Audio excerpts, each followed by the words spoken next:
Bonjour à tous, Mustapha Hanoun, j'espère que vous allez tous bien. Aujourd'hui, donc, je reviens avec un petit tutoriel pour vous parler du BGP Backdoor. Qu'est-ce que c'est que le BGP Backdoor? Donc, avant d'exposer le pourquoi de cette fonctionnalité, j'aimerais vous faire un petit rappel sur le BGP et donc quelques notions et les distances administratives. Et ensuite, on va parler sur le cas auquel peut se présenter, enfin ce cas de figure, auquel on pourrait éventuellement faire appel à cette fonctionnalité-là. Alors, donc le BGP, donc il appartient à la famille des EGP, donc Exterior Gateway Protocol, et pour rappel, il y a aussi les IGP, donc Interior Gateway Protocol, comme l'OSPF, ISIS, etc. Et généralement, l'EGP, ou que ce soit EGP, IGP, donc BGP, entre autres, ils sont généralement utilisés dans des grands réseaux MAN-WAN. Voilà.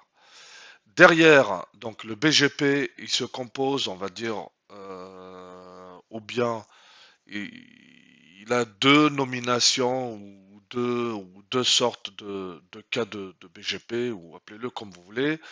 On pourrait avoir un IBGP, d'accord? Donc Interior Border Gateway Protocol et un EBGP, donc Exterior euh, Border Gateway Protocol. Donc ça, c'est quand on fait des peers entre deux AS différents, donc système autonomous system. Et ici, c'est quand on est au sein d'un même autonomous system. Pour rappel, donc le lab ou cette fonctionnalité, on parle d'elle-même parce que on est en full Cisco. Donc, ce qui ne pourrait pas être éventuellement le cas si j'étais en Huawei H3C ou HP, etc., ou éventuellement GNOS.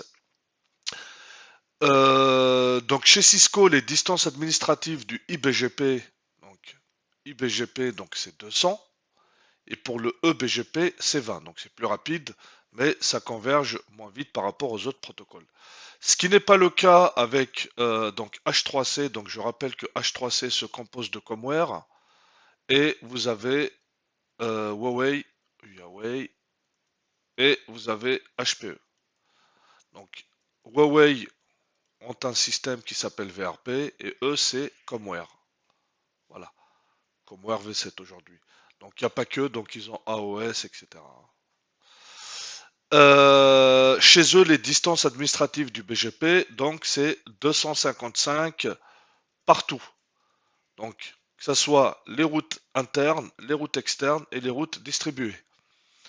Donc, par défaut, chez Cisco, les distances administratives pour le EBGP, donc ça c'est EBGP, c'est 20, et le IBGP, c'est BGP, c'est 200. Voilà.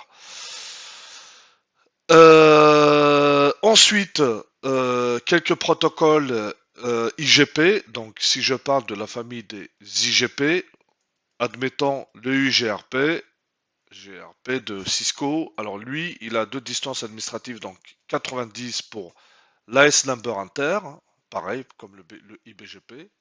Ça peut être un AS10, comme dans ce cas-là. Et pour les routes externes, c'est la distance qu'on appelle distance administrative. Donc c'est ce qu'on appelle la DA. Voilà. Donc avant de nous focaliser sur notre topologie Cisco, nous allons parler pourquoi le BGP backdoor. Donc essayez de retenir un petit peu les distances administratives et vous allez comprendre pourquoi cette fonctionnalité. Pourquoi cette fonctionnalité? Admettons, j'ai un... Dans cette architecture, donc c'est uniquement pour simplifier notre lab et la compréhension de cette fonctionnalité, admettons, j'ai un data center HQ. C'est ce qu'on appelle le headquarter. Donc, désolé pour la prononciation, parfois je peux le prononcer en headquarter. Je confonds entre HQ headquarter, donc c'est headquarter, donc c'est le data center, on va dire nominal ou central, donc ça c'est DC1. Admettons le DC1, il arrose ou il héberge des applications d'un LAN campus, par exemple le 2. Derrière, vous avez tous les VLAN bureautiques, tous les VLAN d'admin, les Wi-Fi, les serveurs de sauvegarde, etc., etc. Idem, admettons que le LAN 2, c'est un site qui est à Paris ou Alger, comme vous voulez. Le site 3, le LAN 3, pardon, c'est un super campus, un campus ou ce que vous voulez, un technicentre, qui est à San Francisco, par exemple. Donc là, pareil, vous avez donc des VLAN bureautiques, des admins, ADM, etc., etc. Donc la TOIP, donc bureautique et tout ça. Maintenant, le R2. Donc le R2, pour simplifier la compréhension, il est égal au LAN 2. D'accord?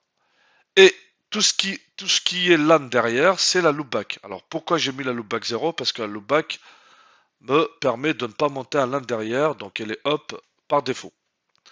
Donc admettons le R3, c'est le LAN 3, pareil, et que derrière la loopback, c'est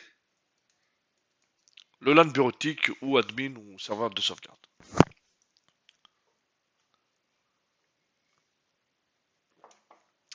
Désolé, je suis en train de boire un café en même temps. Alors, admettons qu'on a ce type de configuration. Donc, en temps normal, si je vais déployer donc, du BGP ici, je pense que dans le lab j'ai fait un pire, sinon on va le refaire, c'est pas grave. Ici, j'ai du BGP. Et ici, j'ai du BGP.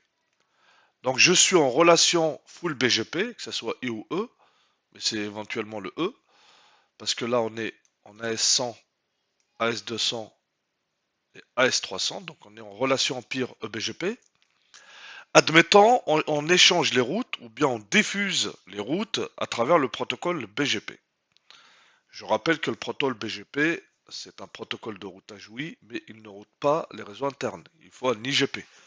Donc il annonce les routes, donc il diffuse les routes. D'accord? Donc admettons que au niveau de cette architecture-là, nous avons un full BGP. Admettons que le réseau, la loopback 0, représente tous les LAN du site Campus 2. Et nous, on va travailler côté data center headquarter. Donc admettons que le routeur 1, si je fais un show hyperroute réseau 22, 22, 22, 22, 22, ou bien l'équivalent chez HP ou Huawei, c'est Display Hyperroutine Table, protocole BGP, le réseau, ou tout simplement uniquement, ça si vous voulez filtrer sur le protocole BGP, ou bien Display Hyperroutine Table, vous mettez votre réseau. Il vous dira qu'il n'apprend pas le BGP. Donc admettons ici, pour revenir, je vais faire un show hyperroute de ce réseau 22, 22, 22, 22. En temps normal, si j'ai configuré le BGP partout, il va me dire que j'apprends ce réseau-là. Donc, ce réseau-là, j'ai changé de couleur, peut-être. Je vais mettre du rouge. Non, du bleu. Il va me dire que j'apprends ce réseau-là, 22, 22, 22, 22, 22, SH32, par ce next stop. Pourquoi? Parce que c'est le chemin le plus rapide. Donc là, c'est la métrique ASPATH qui va jouer là-dedans. Donc ici, j'ai un AS pour joindre le pire. Et là, j'ai deux AS. Donc j'ai le 100 et pardon, j'ai le 200, 200, le 300 pour arriver au 100.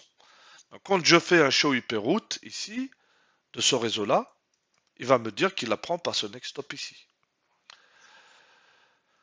Si je fais un trace-route de cette loopback, donc un trace-route à partir du R1 vers la loopback là, en mettant la source, cette loopback là, il va me dire que il a un seul saut. C'est ce next stop là. Pourquoi? Parce que c'est le chemin le plus rapide et surtout que il va apprendre le réseau par une distance administrative de 20 parce que on est en eBGP. Si par exemple j'avais un seul AS ici, il va me dire qu'il apprend ce réseau par 200. Mais ce n'est pas le cas. Donc en temps normal, si je suis en full BGP, voici donc le comportement de la diffusion ou de la réception des routes. Là, j'ai parlé pour la loopback 2222, c'est pareil pour R3 par exemple. S'il doit apprendre R3, s'il veut apprendre des réseaux du data center headquarter, il va les apprendre par cette interface serial et non pas par l'Ethernet et le serial, parce que c'est le chemin le plus long. Maintenant, je vais revenir vous expliquer la fonctionnalité BGP Backdoor. Donc, je vais me permettre de refaire un petit screenshot, voilà, en plus propre.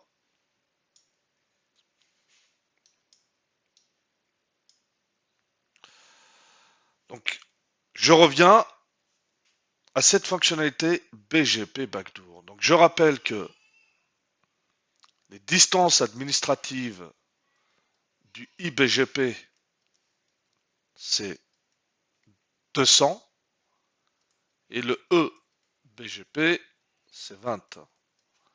Comme je disais tout à l'heure, ce qui n'est pas le cas avec H3C ou voire JunoS. Donc je ne me prononce pas sur JunoS parce que je pense que s'il fait comme les autres, c'est du 255. Mais je ne me rappelle pas. Donc je ne me prononce pas. Mais ce qui est certain, c'est que HP ou Huawei, c'est la référence par défaut ou la préférence par défaut. Et je disais tout à l'heure que le IGRP, il a une distance administrative. Je rappelle que le IGRP est un protocole propriétaire Cisco. On aurait pu mettre de l'OSPF ici, peu importe, c'est pas un problème. Donc on a une distance administrative de 90 et 170. Donc 90 interne AS, IAS, et EAS, externe AS. 170 pour l'external AS. Admettons tout à l'heure, je vous ai dit que j'étais en full BGP, or que là, je vais être en IGP. Ça veut dire le BGP, je vais le casser le pire. J'ai plus de pire BGP, je suis en full IGP. Donc dans ce cas-là, je suis avec le protocole IGRP, numéro d'AS 10. Donc ce next stop là, ce peer là, il a un peer, une relation de voisinage à travers le protocole IGP qui est l'IGRP au sein d'un même AS 10. Donc là, on aurait pu mettre EIGRP AS 10, EIGRP AS 10. Voilà. Comme ça, tous les réseaux que je vais recevoir d'ici, je vais le recevoir avec la distance administrative de, je vais mettre une autre couleur, de 90. Donc, tous les réseaux qui vont venir de là, je vais le recevoir avec une DA de 90. Et admettons, pour comprendre cette fonctionnalité, admettons ici, je suis, pardon, je dessine mal là, ça fait longtemps que je n'ai pas dessiné sur mes tableaux. Admettons, ici, je suis en relation full BGP. Donc, ici, je suis en relation full BGP. J'ai essayé de le faire, de mettre l'orientation, mais bon, c'est EBGP. Voilà. On avait dit que si je dois faire un show hyperroute ici, du réseau 22-22-22 qui simule le LAN 2, par exemple VLAN bureautique, TOIP, etc. Le chemin le plus rapide, normalement, c'est celui-ci. Le chemin le plus rapide, normalement, c'est celui-ci.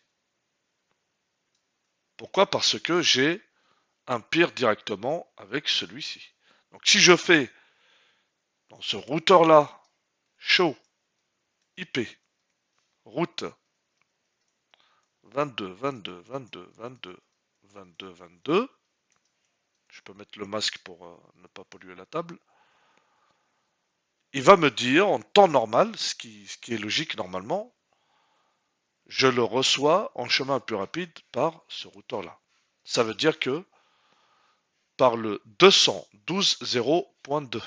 Ici c'est le point 2, ici c'est le point 1. Donc point 1, point 3, etc. Point 3, point 3, et là c'est le point 2. Donc normalement, si je veux ne pas perturber le LAN 2, il va me dire que je le reçois à travers ce peer-là. Mais comme la distance administrative, donc si on doit parler de BGP backdoor, il faudrait qu'on ait la réception d'un même sous-réseau, donc la réception ou la diffusion d'un même préfixe à travers deux sources et deux protocoles différents surtout.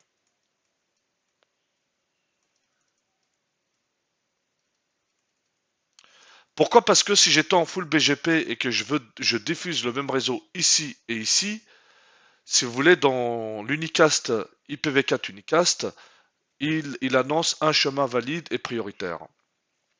Ça peut se régler dans le VPN v4 si vous voulez pour diffuser le même réseau dans le BGP, mais par défaut, il envoie un seul chemin préféré et surtout un ancien chemin. Ça va vous aider pour débugger vos réseaux. Donc, ici, il va dire qu'il reçoit ce réseau-là avec une DA de 90, mais on avait dit tout à l'heure que le GP, donc le BGP, il a une distance administrative de 20.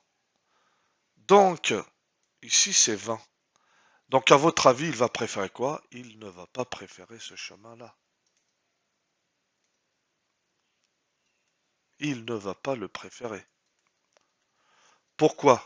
Parce que ce routeur-là, il va dire que je reçois ce réseau-là ici avec une DA 90, mais je préfère celui-ci parce que je le reçois avec une DA à 20. Donc il va faire tout ce chemin-là. Je vais vous le montrer tout à l'heure dans le lab. Pour le recevoir. Admettons, ici c'est un petit lab, c'est une IP, c'est pas un problème. Mais imaginez que vous avez tout un LAN campus avec plusieurs VLAN, des cinquantaines, soixantaines de VLAN. Pardon. Et imaginez que au niveau de vos peers, vous avez déployé un BFD, forwarding directionnel. Et je rappelle qu'il agit par défaut à 50 millisecondes. Donc, une seconde, c'est tac. 50 millisecondes, c'est very small. C'est très, très, très rapide. Donc, on ne sait pas le mettre ou le sonoriser avec la bouche. C'est très rapide. Donc, imaginez une latence réseau, une saturation bandwidth, etc. Là, vous avez votre réseau qui se casse la figure. Et imaginez la lenteur aussi de convergence, etc. C'est dans ce cas de figure-là qu'on parle d'un BGP backdoor. Donc, au lieu de recevoir, c'est un peu la porte par derrière, et ce qui est vrai, parce que là, j'ai deux AS, donc j'ai l'AS 200 et l'AS 300. Mais imaginez que j'ai plusieurs AS ici. J'ai 65 000, 75, 64, etc. Vous voyez les nombres de sauts qu'il fait pour atteindre cette destination? C'est juste infernal. Déjà, 4 ASPAS, ASPAS, donc je rappelle que c'est une métrique BGP, c'est un saut d'AS. 4 ASPAS, c'est déjà beaucoup. Imaginez si vous avez 40 000 ASPAS. Bon, il n'y a pas de 40 000, mais si vous avez une dizaine. Là, votre réseau, il est tout simplement à rythme d'une tortue. Et vous risquez d'avoir avec des coupures de session pour des applications qui sont hyper gourmandes en réseau, etc. Et donc, c'est pourquoi, et c'est à ce moment-là qu'on va parler de cette fonctionnalité BGP Backdoor. Ça veut dire que malgré le fonctionnement naturel, donc pour redessiner un autre schéma, excusez-moi avec tous ces dessins-là, mais l'essentiel c'est la compréhension. Donc au niveau de la fonctionnalité BGP Backdoor, donc ici je rappelle qu'on avait mis un IGP, donc c'est le IGRP, et là on est en BGP. Donc c'est ce que j'ai dessiné ici, hein. Voilà.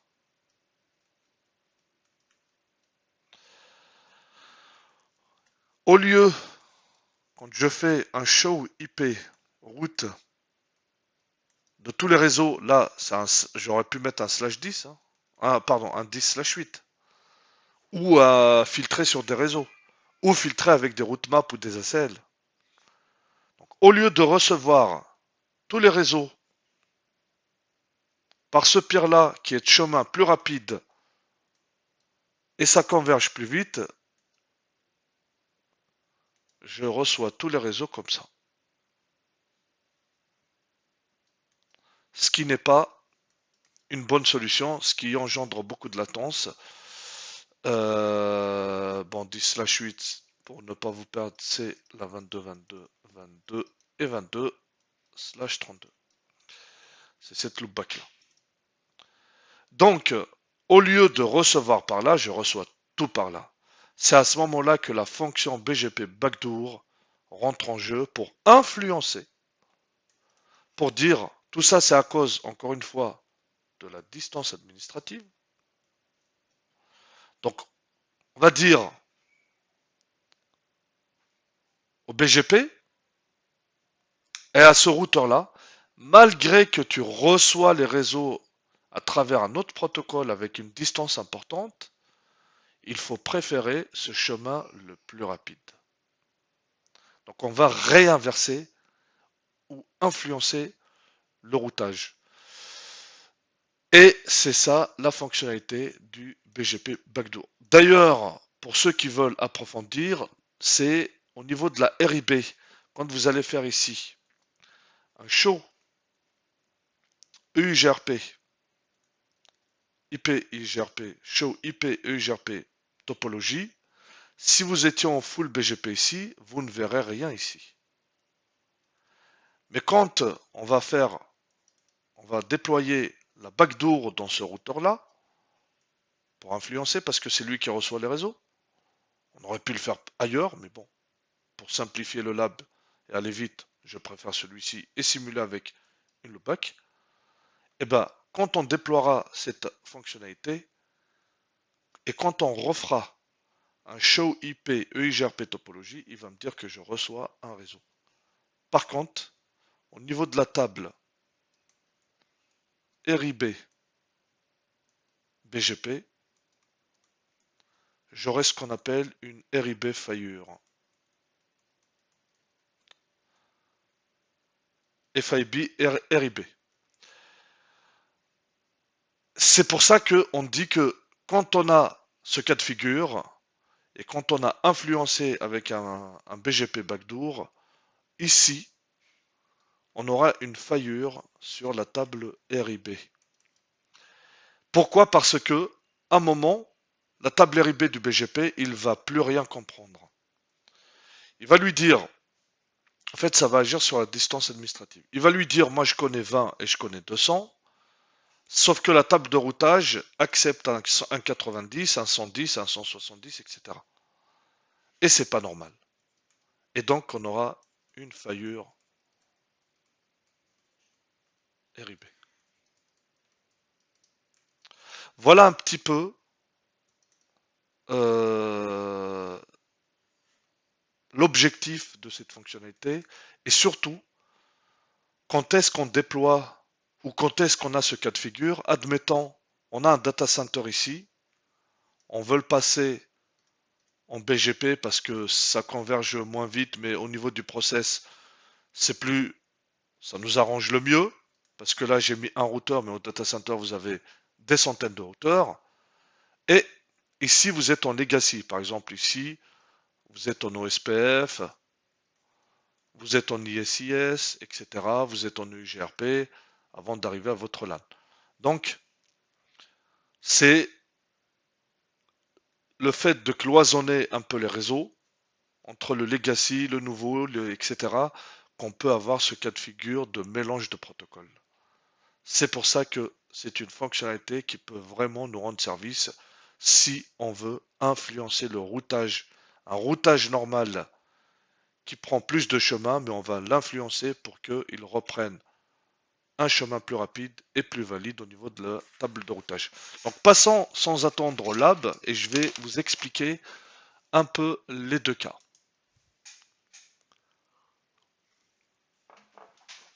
Alors, donc, je représente la topologie. Donc, j'ai trois AS. AS100 qui représente le headquarter, le HQ, R1. Une loopback avec. J'ai l'AS200, c'est le LAN 1 qui a une loopback 22-22-22. J'ai l'AS300 qui a une loopback 33-33-33. J'ai mis un peer EBGP entre R3, R2, R3, R1. Donc le R3, il n'y a que du BGP. Sur ce routeur-là, premier cas, je simulerai un full BGP partout pour vous montrer la problématique. Et ensuite, je vais casser le peer. Je vous remontre la problématique. Et ensuite, je vais déployer la fonctionnalité BGP Backdoor afin d'influencer le routage. Donc je vais vous montrer tout ça avec des traces routes, des shows topo, etc. Pour aller vite dans le lab, donc tout ce que vous avez, alors c'est ma logique de travail, donc R1, il va avoir les points 1 partout, R2, les points 2, R3, les points 3. Donc j'ai 200, donc c'est 1, 2, donc 12, 0, 1, 12, 0, 2. Ici c'est 200 pour rester pareil, hein, voilà. J'aurais pu mettre AS300, j'aurais pu mettre 300 ici, mais il n'y a pas d'IP à 300, comme dirait un ami à moi. Donc j'ai laissé à 200, donc 3.2, donc R3, R2, etc. Donc point 3, point 2. Ici, j'ai mis juste 100. Pourquoi? Parce que comme on va travailler dans ces routeurs, j'aurais pu mettre à 200, laisser à 200, mais pour juste dissocier un peu les chemins valides, j'ai mis 100, mais ça reste R3, donc R1, R3, donc 13, 0,1 ici et 0.3 ici. Donc j'ai configuré les loopbacks en amont, etc. Je vais vous le montrer. Donc premier cas, c'est full BGP. On y va. Ok, ok, ok. Donc je vais essayer d'agrandir le terminal.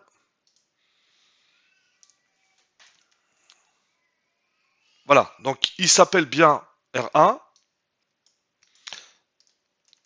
Donc je vais faire un show IP interface brief, display IP interface brief chez les autres. Donc je suis en technologie Ethernet ici pour le EIGRP ou même le BGP parce que je vais d'abord simuler un full BGP partout. Et je suis en serial ici, technologie serial. Donc pour R1, pardon, la E Ethernet 00 et là l'IP donc 212.0.1 comme je disais tout à l'heure. Donc il est up. La serial 1.0 qui descend vers R3, donc elle a 113.0.1 et j'ai une loopback. Donc j'ai configuré show run section EIGRP. Donc j'ai désactivé l'autosommarisation et j'ai appliqué, donc j'ai importé la loopback, c'est celle-là, et j'ai créé un peer parce que ça s'active. L'IGP s'active sur l'interface, pas comme le EBGP ou le GP, le BGP qui s'active sur un routeur. Donc ici, j'ai monté un peer avec ce réseau-là. Donc j'ai mis, c'est des slash 30, hein, mais j'ai mis slash 24 pour uniquement notre lab. Et pareil, je rappelle la commande, le BGP. Ah, on voit bien que, bon, je vais désactiver. J'aime bien faire des photocopies. J'ai un seul peer et j'avais activé le backdoor. Donc,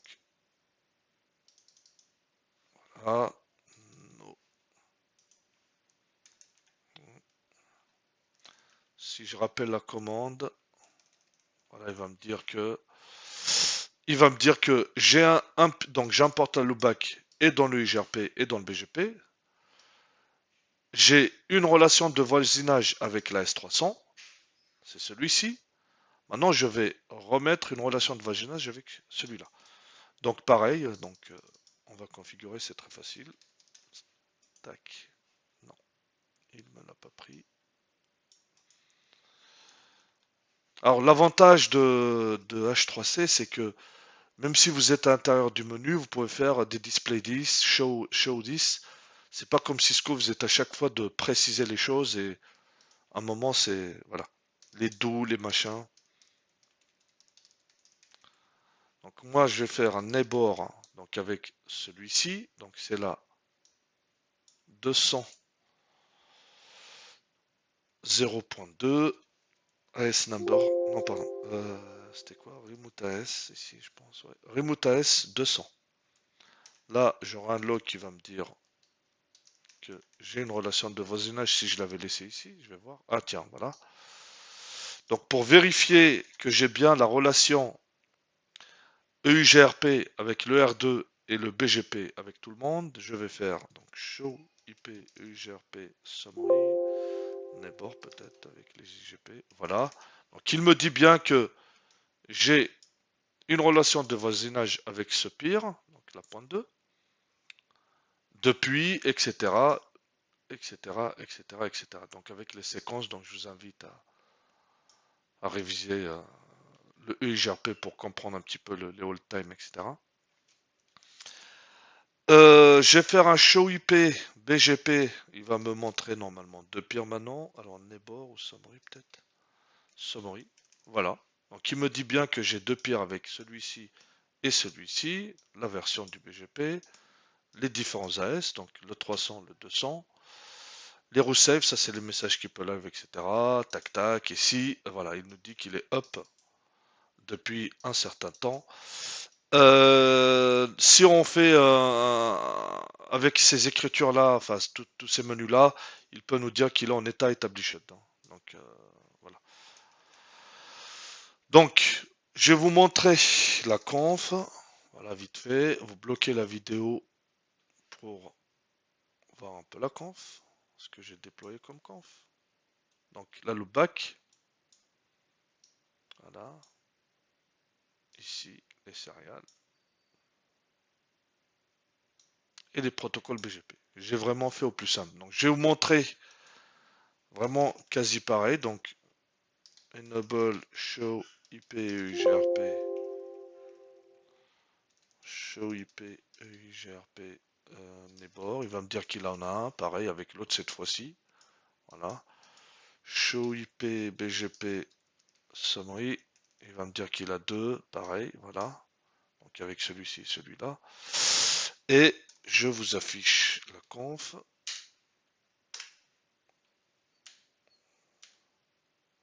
Voilà. C'est pareil. Donc là, loopback, cette fois-ci, c'est la 2222. On va travailler avec ce réseau-là. Les céréales et le IGRP et le BGP. Il est là. Donc vous bloquez la vidéo, vous verrez. Donc j'aurais pu mettre ici un descriptif, c'est LAN campus 2, par exemple.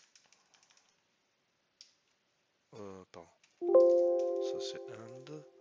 Je vais faire un write memory. Ici, c'est pareil. Alors là, il n'y a que du BGP, du coup, on a dit. Donc, showrun. Alors, pareil, hein, show IP, interface brief. Là, vous allez voir les IP. Donc, il y en a la loopback et les deux serials.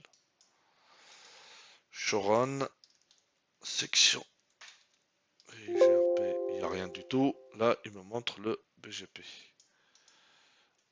Parce que là, il me remonte les neighbors. EIGRP, il n'y a rien. BGP, il va me montrer la conf. Voilà, donc Showrun. Donc ça, c'est vos TACAX. Donc là, c'est les SSH, etc. No IP domain lookup, c'est pour que quand je tape une erreur, il va pas me casser la tête. Le CEF, c'est autre chose. Et voilà. Donc,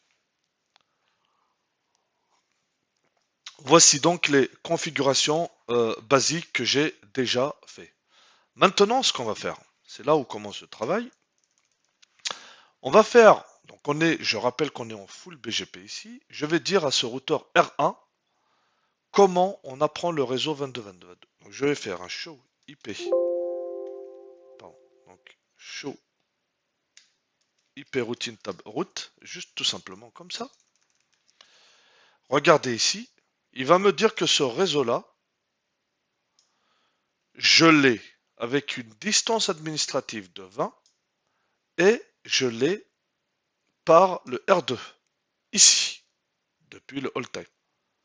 Ce qui est normal. Donc je rappelle que je suis en full BGP. Donc on voit bien que quand on est en full BGP, il préfère le meilleur chemin parce qu'il y a la métrique ASPACE qui rentre en jeu. Vu que l'ASPACE ici, il est plus long, il va prendre celui-ci. Ce qui est logique et normal. Donc, vu qu'il l'apprend, on peut mettre show IP route par le protocole BGP. Il va nous dire qu'il apprend tous les réseaux. Voilà. Avec la même distance administrative et toujours par le R2. Si je fais un show IP route EIGRP, il va me dire nada. Il ne reçoit rien. Si on regarde la topo, il va me dire nada. Ici, il est infinity ou inaccessible. Vous voyez, donc 22, tac, tac, tac, tac. La FD, elle est injoignable, le FD. Bon, je vous invite à réviser. Par contre, il le reçoit bien via ce réseau-là, avec un autre protocole qu'il ne connaît pas, parce que c'est pas lui, par l'interface E00, qui est là. D'accord? Si je fais un traceroute, 22, 22, 22, 22, 22, par la source loopback 1, par exemple, comment celui-ci lui parle à celui-là? Donc, 11, 11. Il va me sortir un next stop. Il va me dire que celui-ci, quand il veut parler à celui-là, c'est à travers celui-là. Donc je rappelle que le traceroute, on revient à chaque fois en arrière. On recule. Voilà. D'accord? Maintenant, je vais vous parler du cas, ce cas concret. Parce que là, j'avais fait du BGP ici. Donc ce que je vais faire, je vais désactiver le pire BGP entre celui-ci et celui-ci. Vous allez voir à votre avis ce qui va se passer. Donc conft. Alors là, à chaque fois, il faut mettre des do show. Voilà, ce qui n'est pas le cas avec les autres. Ok. Je rentre dans le BGP. Je vais casser ce pire-là. Donc en gros, je n'ai que une relation de voisinage en IGP et en EIGRP 10. Donc je n'ai plus de relation de voisinage avec le EBGP. Ok. Là, il va devenir down. Idle, par exemple. Voilà. Je vais refaire les mêmes commandes. Donc je vais vous montrer que le BGP il est down. Donc show IP BGP summary. Il va me montrer qu'un seul AS. Voilà, c'est celui-ci. Alors lui, chez les autres, il sera en connect ou idle. D'accord? Mais alors idle, il est pas encore fait. Ouais, alors connect, je pense, il sera en connect parce qu'il va chercher le ping, il va chercher la session. Mais voir idle, hein, je pense même idle.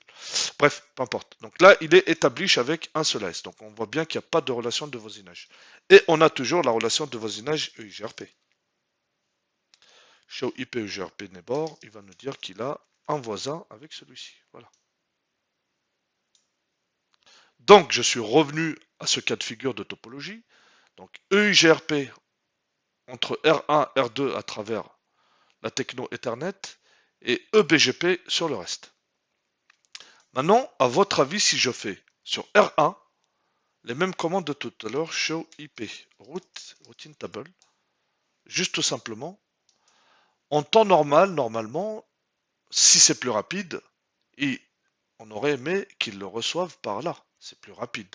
Mais vous allez voir que il le reçoit par là. Regardez.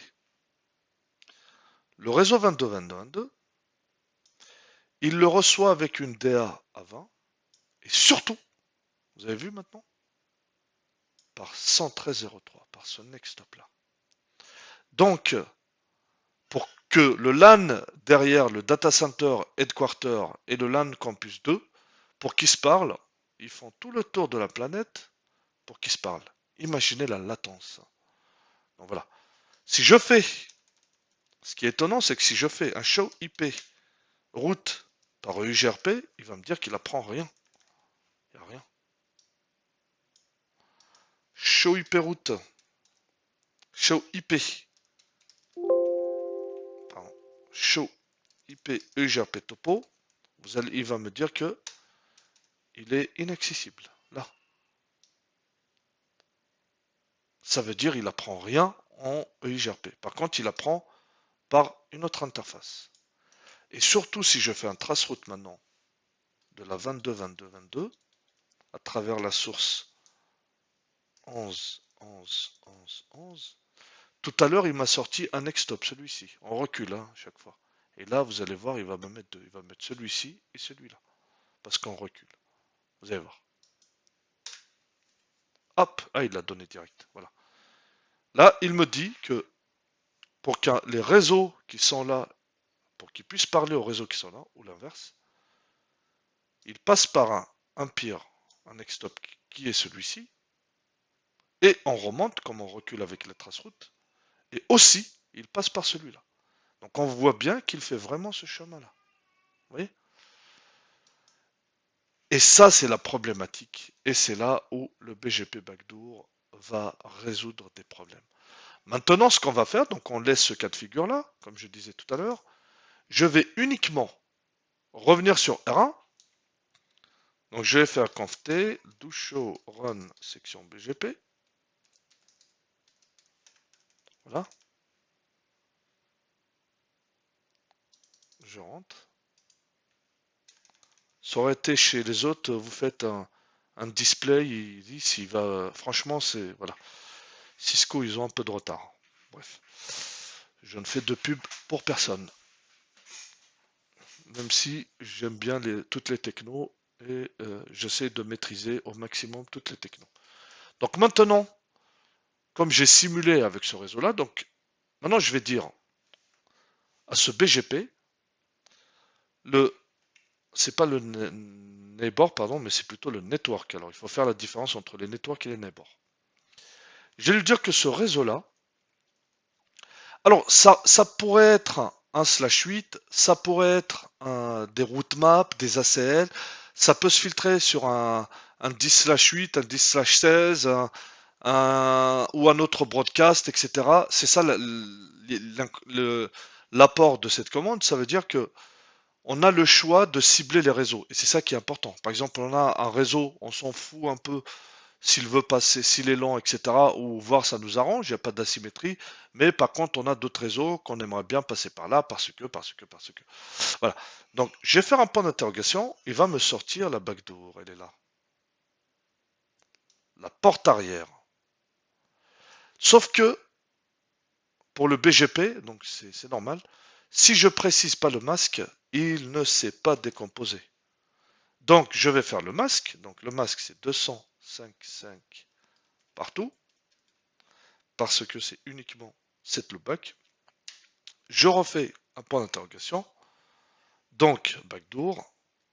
Et je remets backdoor. Et là, il n'y a plus rien après. Et je l'active, cette commande.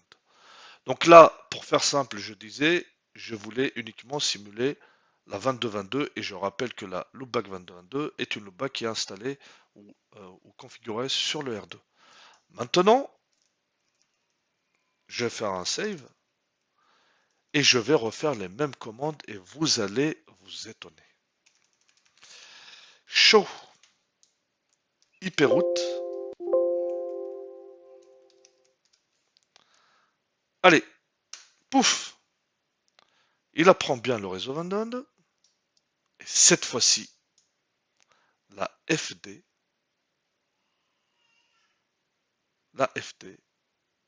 via, elle est plus en erreur. Alors, attention, il y a la convergence ici. Pardon, c'est pas ça que je dois faire. Je vais faire show, je vais rappeler la commande. EIGRP, pardon. Voilà, c'est ça que je voulais faire.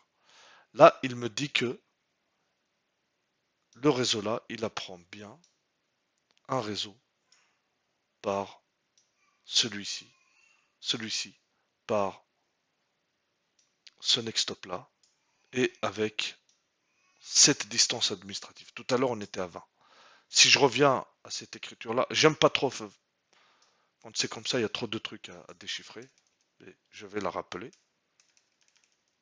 Là, il va nous dire que cette route là, je la prends à 90 et par la FD qui était inaccessible tout à l'heure, maintenant elle est accessible. Vous voyez? Donc il nous dit bien qu'il apprend ce réseau-là par ce next stop là. Si je refais un show IP route par BGP, vous allez voir que il apprend pas du tout, il connaît pas du tout ce réseau-là. Même si réellement il le connaît normalement, il doit le connaître. Rien. Parce que dans la table de routage, il préfère le UGRP, ce qui est normal. Si je fais un show IP route, non, un show IP EUGRP topo, LSDB pour SNCF, pardon, pour, pour OSPF, il va nous dire que maintenant, il apprend bien un réseau et la FD, elle est accessible. Vous voyez? Et surtout la distance administrative. Bon, c'est pas ici qu'il affiche, c'est là-haut. Vous voyez bien? Et surtout, je vais faire un traceroute. 22, 22, 22, 22, par la source 11, 11, 11. À votre avis, tout à l'heure, j'ai eu, quand j'ai fait les traces-routes, c'est pour ça que je voulais travailler avec un même routeur, quand j'avais fait les traces-routes, là, j'ai eu deux next stop, vous voyez?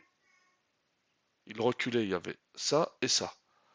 Après avoir configuré la backdoor, je vais refaire un trace-route, et vous allez voir qu'il y a un seul next stop. On revient comme on était tout à l'heure en full BGP, or que là, on n'a pas de relation BGP entre là et là. On est que en EIGRP. Boum. Et ça va s'arrêter normalement. Voilà.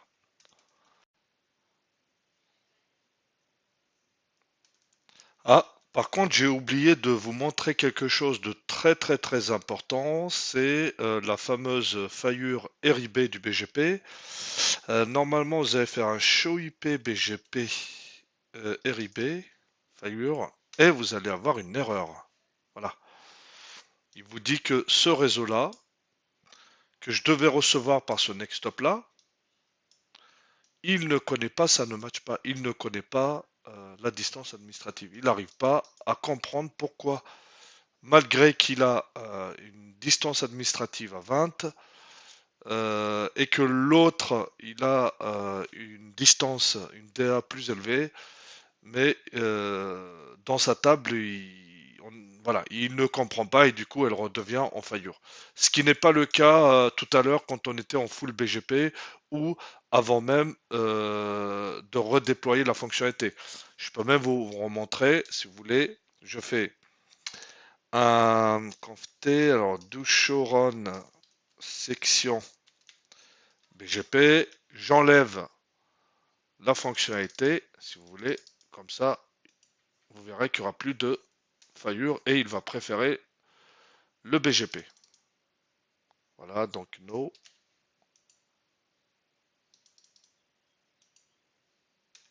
OK, CTRL Z. Donc, je rappelle la commande de la faillure. Là, il va me dire qu'il n'y a plus d'erreur.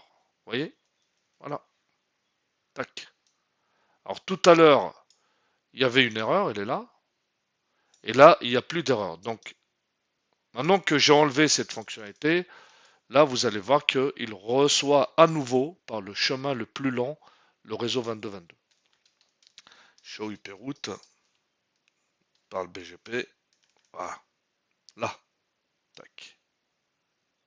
Donc c'est redevenu à 20 et à travers le réseau ou le next hop 113.03, celui-ci. Voilà, je vais vous montrer son IP. Show IP interface brief. Elle est là. Et donc c'est la serial 1.1. Donc il nous dit bien voilà, qu'il le reçoit par ce peer-là. J'espère que ce tutoriel vous a plu. Bah, n'hésitez pas si vous voulez revenir en arrière euh, pour regarder un petit peu les configurations, éventuellement recomprendre le cas de figure du BGP Backdoor. Et ça, c'est des cas vraiment qui sont très très présents au sein des entreprises. Et ça cause des asymétries de routage, des problèmes de route, de chemin valide, etc., etc. Donc c'est hyper important de comprendre ces rustines ou toutes ces cas de figure catastrophiques parfois pour pouvoir rétablir votre réseau. Bah voilà, donc encore une fois, merci de m'avoir suivi. Écoutez surtout.